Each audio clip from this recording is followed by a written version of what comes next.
Hacer una historia entonces de las mujeres desde nuestra posición es indispensable para salirnos de ese lugar en el que nos han puesto, que ha sido asignado a lo largo de la historia. Y tener esta conciencia también posibilita valorar nuestras experiencias como mujeres y da sentido y transformación a nuestras vidas. Tener una historia desde el punto de vista de las mujeres y que resalte y valorice el legado, las herencias, las luchas y las formas en que las mujeres vemos tanto a la historia como los procesos políticos y sociales es fundamental, porque ello también tiene un impacto, digamos, en nuestras vidas y en todas las labores que desplegamos. Podemos decir que a lo largo de todas las rebeliones, movilizaciones y revoluciones sociales y políticas del mundo a lo largo de la historia, el papel de las mujeres ha sido muy relevante y, sin embargo, invisibilizado, ocultado, negado, y eso es lo que hay que poner en entredicho. Y aunque se ha impedido históricamente que las mujeres hagamos nuestra historia, es parte, digamos, de esta configuración patriarcal, es muy importante no vernos como víctimas o quedarnos en el lugar de víctimas, porque simultáneamente a esa invisibilización y a esa negación profunda, a esa expulsión de la historia, porque casi siempre cuando pensamos en cualquier tipo de historia, sea una historia social, política, económica, de las ciencias, de las artes, de la educación, se nos vienen a la mente nombres de hombres y no de mujeres. Nos cuesta mucho trabajo pensar justamente en personajes que tengan esta relevancia equiparable, y eso no es porque las mujeres no formemos parte de esa historia de la civilización, de los complejos civilizatorios que a lo largo del tiempo se han desarrollado en el mundo, sino justamente de esa expulsión, de esa configuración de la estructura de dominación, donde lo que prevalece es justamente el dominio masculino, y a las mujeres se nos otorgan ciertos lugares de labores que, aunque son prioritarias, como las labores de la producción y reproducción de la vida, del cuidado y del mantenimiento y sostenimiento de todo el despliegue vital, esas labores mismas han sido puestas en lugares jerárquicamente menores, y cuando además efectivamente las mujeres hemos tomado parte en todos esos procesos que acabo de mencionar, desde los sociales, políticos, económicos, científicos, culturales, en fin, en esa gama amplia.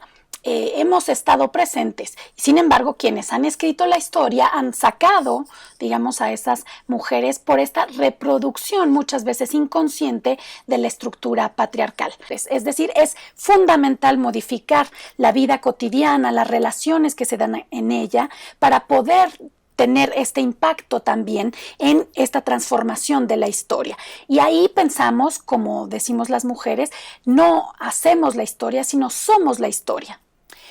De ahí que es muy importante recuperar y repensar y rehacer la historia, dando un lugar preponderante a las mujeres que lo han tenido, pero que han sido expulsadas de ella. Entre estas, en la historia occidental, tenemos a Trotula di Ruggiero y las mujeres médicas de Salerno. En el siglo XI está también Eloísa. Durante la generación de las universidades en la Europa del siglo XI y XII, y por supuesto Christine de Pizan, que tiene este libro bellísimo sobre la fortaleza de las mujeres.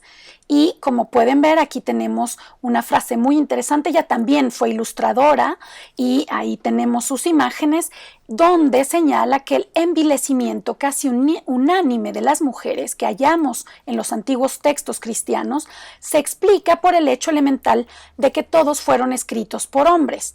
Si hubiesen sido creación de mujeres, sin duda habrían sido diferentes porque ellas saben muy bien de qué se les acusa falsamente. Y está también, por supuesto, Hildegarda von Bingen, del siglo XII.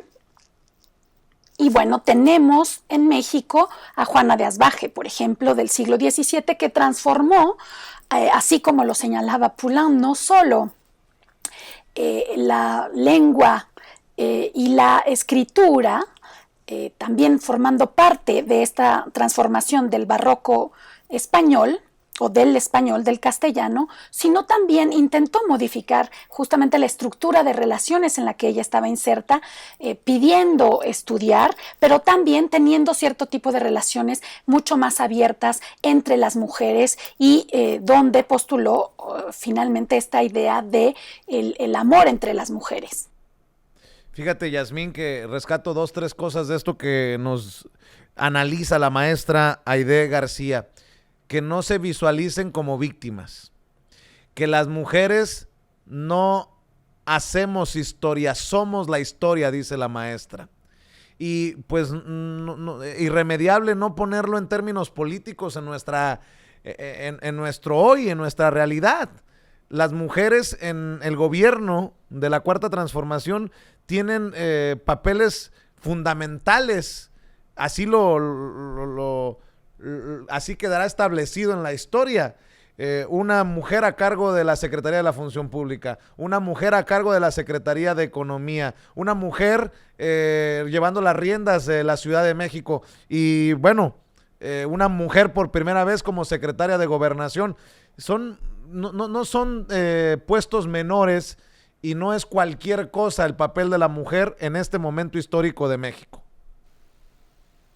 Así es, bueno, no nada más está ahí y hay que nombrarlo también, están en puestos claves donde se toman decisiones, es decir, no es una cuota, no basta con que haya mujeres 4T, sino dónde están y qué estamos haciendo, qué están haciendo. Algo que dice Aide García Bravo, que acabamos de escuchar y que la realidad es que es muy enriquecedor escucharla. Ella es colaboradora del Instituto Nacional de Formación Política y algo que nos dice es bien importante, es decir, en la historia, esta no es la primera vez que hay mujeres presentes en la historia y en los momentos transformadores de nuestro país, es decir, han estado constantemente ahí. Aquí el tema es quiénes han escrito esa historia.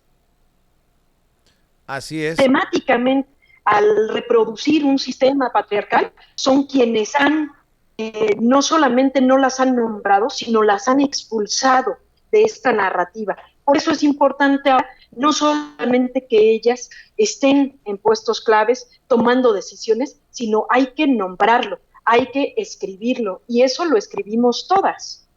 Oye, Yasmín, todas, y de todos lados. Ya que estamos hablando de las mujeres y el proceso revolucionario, hay que hablar de la Federación de Mujeres Cubanas. A mí me llamó mucho la atención cuando estaba revisando esto, Yasmín.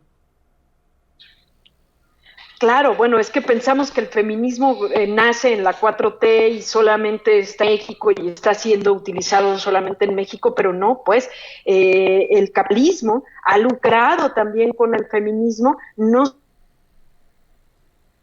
país. Y qué mejor para que nos pueda platicar de esta cápsula que tenemos precisamente de Aline Herrera, quien es, aparte de ser abogada, investigadora, ella es militante feminista cubana.